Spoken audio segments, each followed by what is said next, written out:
YouTube streaming and also via Skype from our studios in Trinidad. Sutras of Vigyan Bhairav Tantra. Why does God go on creating the world which is dualistic? And why there is this world? Why God goes on creating the world which is dualistic? When we look at something in a scientific way, we notice science begins with observation. First comes observation. All observation goes through the process of analysis then. When observations are analyzed, process of data collection begins. With this primary groundwork, science goes into the process of research. This is how science moves: observation, analysis, data collection, and research, whatsoever it is. If something is observed, a phenomena in the universe, it is observed, it is analyzed, data is collected, then research begins. In a spiritual process, we move from research to in-search. We look at our lives, we observe our behavior of the people around, within us. Then we try to analyze, collect data, and begin the in-search, which is the way the masters in the past have proceeded. They analyzed everything. They did their search within themselves, and for in search, the spiritual science begins in ancient tradition of master-disciple relation. Individual journey begins in the same tradition of intimate master-disciple tradition, and this is more profound and sustainable in the process of transformation. It is individual journey. If there is, the world is not around you, the world of duality, then you will not have any interest in God. God creates the opposite, so that the world is the opposite of God, so that you can get lost into it. And only when you are lost in the duality of the world, your journey begins. What we have lost, there is a joy of obtaining it. That which cannot be lost, that which you cannot lose, that remains a burden on us.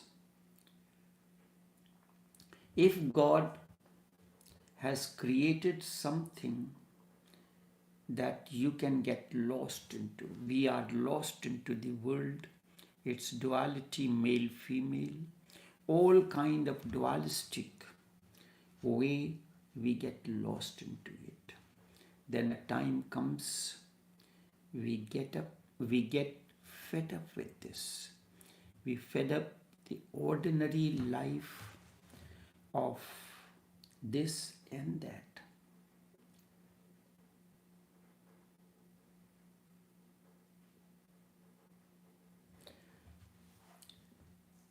then your journey begins. If God was something or something like this that you can never lose it, then you will get fed up. The interest remains because we get fed up with something, so we start looking for alternate.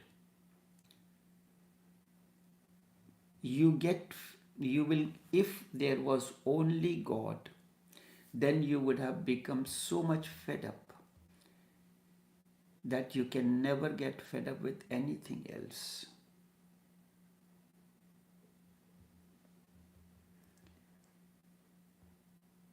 When there is no possibility of getting fed up with God, because in that moment you can lose Him.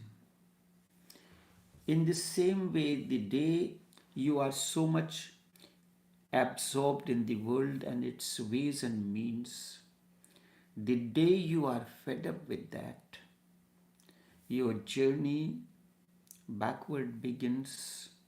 You will start moving towards God or the inner life. If you understand this rightly, many problems in life will disappear on its own. The first thing is this: the being of man is free, total freedom. This total freedom of consciousness is known as liberation or moksha. One who knows this, that the soul is totally independent, free, total freedom. And this total freedom of consciousness, one who does not know this, he is bound. He is bound by it, bound by all that is ephemeral, all that is worldly, because he wants to get lost into it, tied with that, and he will remain tied with that, associated with that, until the problem begins. It starts giving more and more trouble. Then a thought, and also with that a thought comes to come out of this situation. And unless this thought of coming out of this comes in you,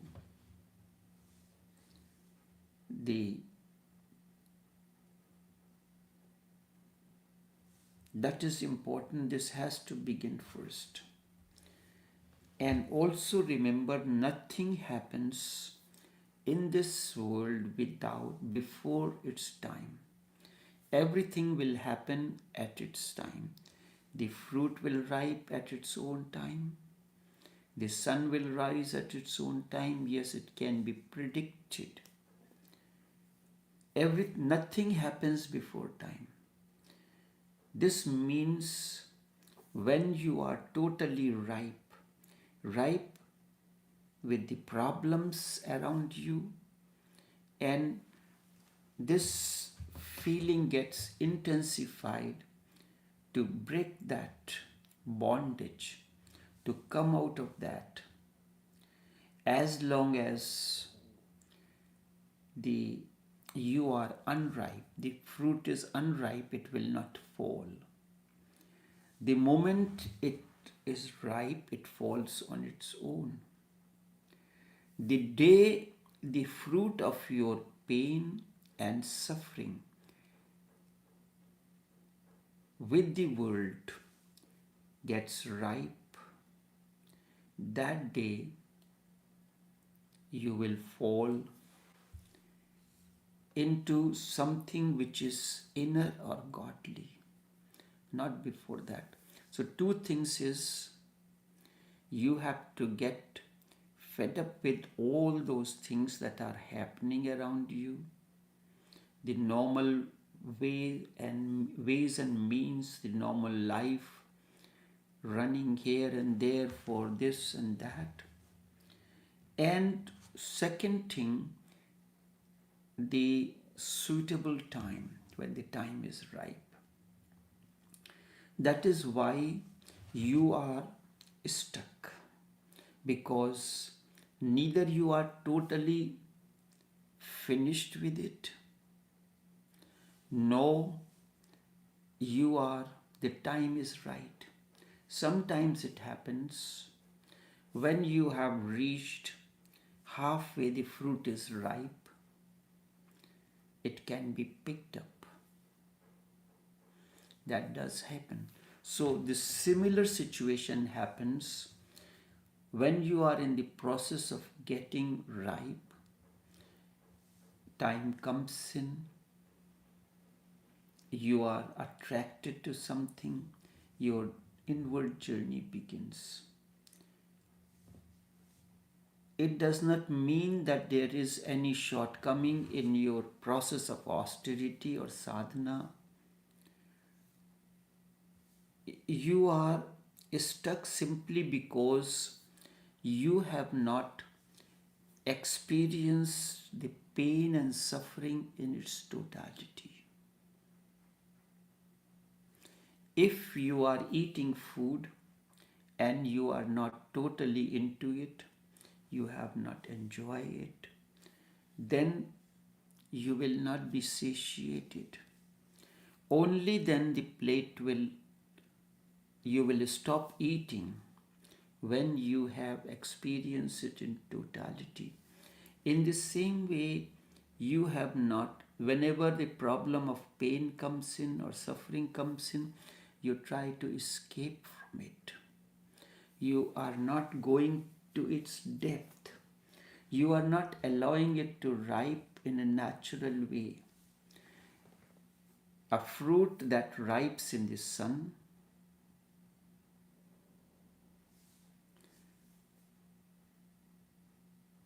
that fruit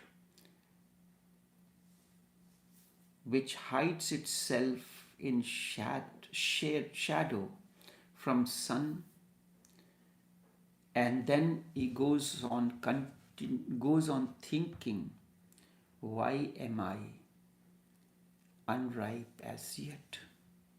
So in order for the fruit to ripe, it must be exposed to the sun and the moon.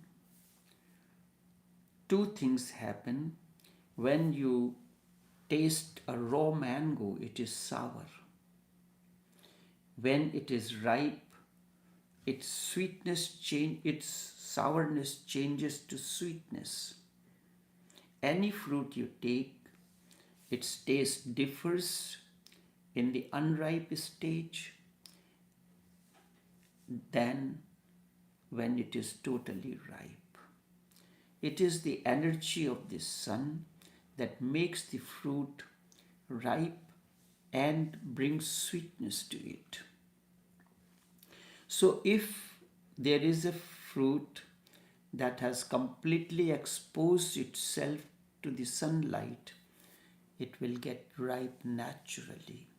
And the moment it is ripe naturally, it will fall in the lap of someone who is waiting for it. Who is waiting for you to ripe? The godliness, the God is waiting for you to ripe so that you can fall in his lap.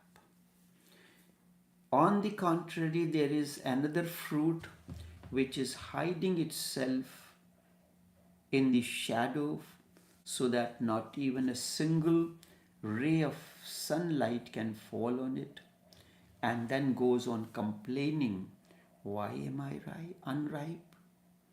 Why this fruit is ripe and I am not unripe? You are such a fruit that is trying to hide itself from all sides. You are saving yourself from that pain, which can become the way for freedom. Just as the unripe fruit that is exposed to sun, the light, the heat, whatsoever it is, and in that it gets ripe and falls down. My total emphasis is on be in the world totally. Be in the world totally, but do not let the world be in you. But the problem is the opposite. You are not in the world, but the world is inside you. And when you are going into it totally, only then you can come out. You are going into the process of eating, go into it totally, so that you can get satiated and you can come out of that. You go into the world, you go into the life totally. You go into sex totally, so that one day you can come out of it. To come out of something, what is the way? What is the way to come out of a room? First, you have to go into it. Only then you can come out of it. If you say that I do not want to go into it, then there will always remain the attraction. What is there? Hidden. Why everybody wants to go into this room? You may want to peep. That's why the pornography came into. Those who do not want to go into, they peep from outside. So go into the room totally, which seems to you to be mysterious. When you go into totally, only then after taking a circumambulation around the room and all that is in the room, you will decide to come out. Without going into the room, how can you come out? You are already out. And then you will be looking for peephole and want to know what is going on inside this room, why everybody is going there. You don't want to go into. Go into the world. Go into sex totally. Only then you will find the way to come out of it. Otherwise, you will remain peepholer. The one who watches through the peephole everything. Go into it so much totality that nothing remains to be explored. There is only one way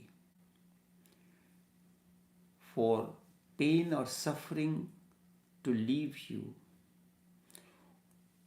Only one way. All other ways and means are simply escape. Going into it totally, living it totally, is the to the extent that you get totally ripe with it, then naturally you will fall.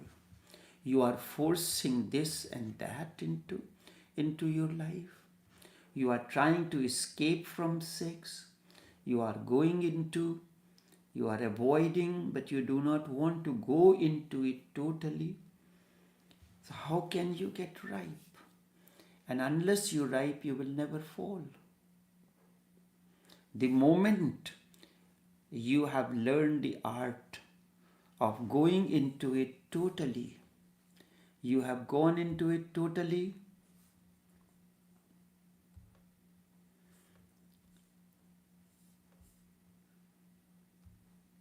just a minute here.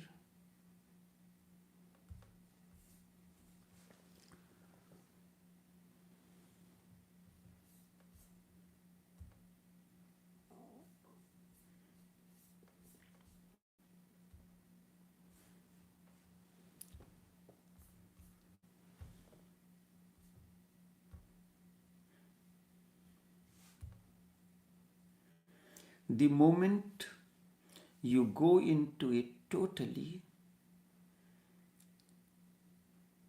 to the very core of it, then naturally you will get fed up of it. We use the word fed up, but the actual word is you are ripe now. You are ready to fall. And unless you are ripe, you can never fall. And this is important that you have to write. This is what Krishna is telling Arjuna in Bhagavad Gita. That you are unnecessarily getting into problems. There are three tendencies. The first tendency is the sattvic. The other is purity. The second is action. Third is inaction or darkness, tamas. They are constantly creating a balance within you. Sometimes you are into the dark ways, the ignorance. Other times you are active, you are in action, and at times you are moving towards purity. These constantly work in harmony with one another. It's not that one is purely ignorant or one is totally into action or totally into purity. They are moving at their own pace. They are getting ripe at their own pace. From where you want to run away from here. And by running away, you can never attain to freedom. Because running away means you are like that fruit which is seeking the shadow so that this light of the sun cannot reach it. You are running for the shelter. You can run away, Krishna tells Arjuna, you can run away from the battlefield. You are thinking that you can save yourself from great pain.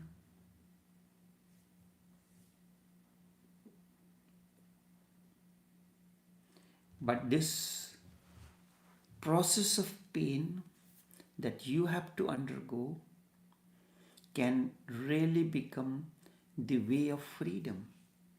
Right now, let us take a general example. Your spouse has left you.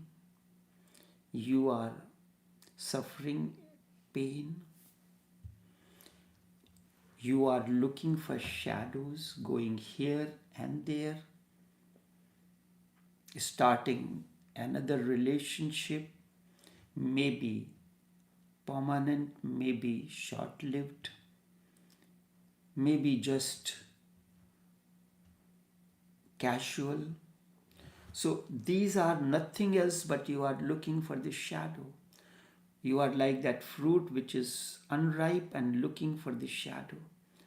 You want to see, why do you want to go into a quick relationship again? Simply because you want to save yourself from the pain of separation.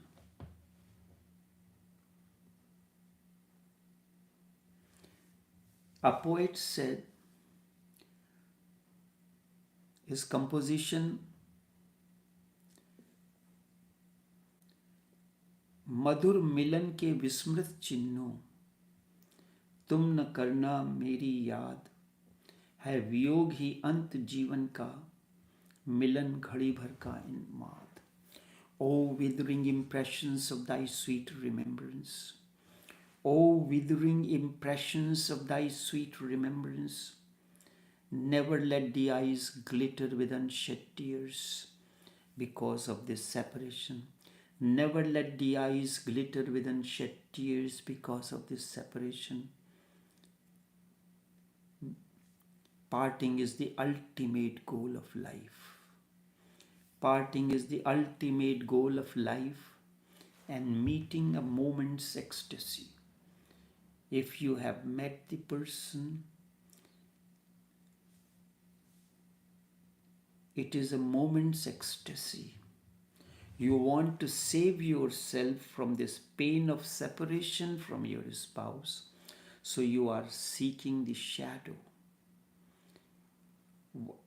When I say shadow of going into another relation, what will you gain? The same pain that can become the way for liberation. Go through this pain, go through this situation. Go through, do not stop it. Do not be afraid. Do not be hesitant. Fearlessly you enter into it. And whatsoever is happening around you,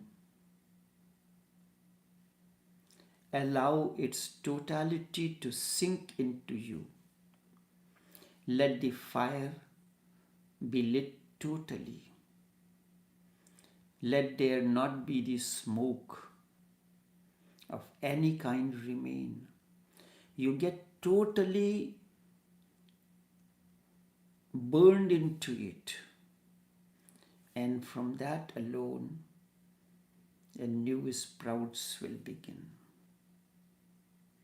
And from that ashes alone, nectar will be born. Allow whatsoever is happening around you, because of this particular war that is going on within you, because of this separation from your beloved,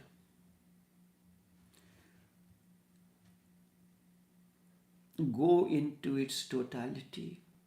Let the fire be on full blaze. Get burned totally into it. And from that ashes, new sprouts of nectar will begin. Whatsoever is happening in life is not without any reason. There is pain, there is bondage. None of these things are without any reason. It has its utility. And what is the utility? It points towards its opposite. What is the opposite of pain? Is joy. There is nothing. This is the world, the pain, the agony. The opposite of that is godliness. It is pointing towards you. Your consciousness can get lost. It can get tied down. It has the freedom to remain in bondage. And with your thinking, you can allow it. You are allowing it to remain in bondage. It can attain to freedom. It is all in your hand. When I say it is in your hand, it is in your hand, and you feel that why am I not getting liberated this very moment? You are thinking of freedom, but all your actions are to remain tied up to that. Introspect. You want to free from this? What you are thinking of going into action to create bondage around you. And that is what it is happening to you each moment. Your spouse is left, your job is got redundant, there is the economic depression or any other state. You want to come out of this, but you are not into it totally, because whatsoever is happening for a reason. It is a great learning lesson for us. It is a learning lesson to grow into trust. It is a learning lesson to be totally ripe rather than looking for a shadowy shelters. We always look for shelter. Your spouse has left you. You are looking for a shelter. You are looking for a shoulder. And then you are continuing to tie yourself into that. You are sinking into the quicksand of more pain. This quicksand is of pain, ignorance, inaction. That is what tamas is. You can come out of that, go into the actions, and only then you can attain to the state of purity. And then life will move in a totally different manner. Only this much for this morning. Until tomorrow, take care and do have a pleasant day.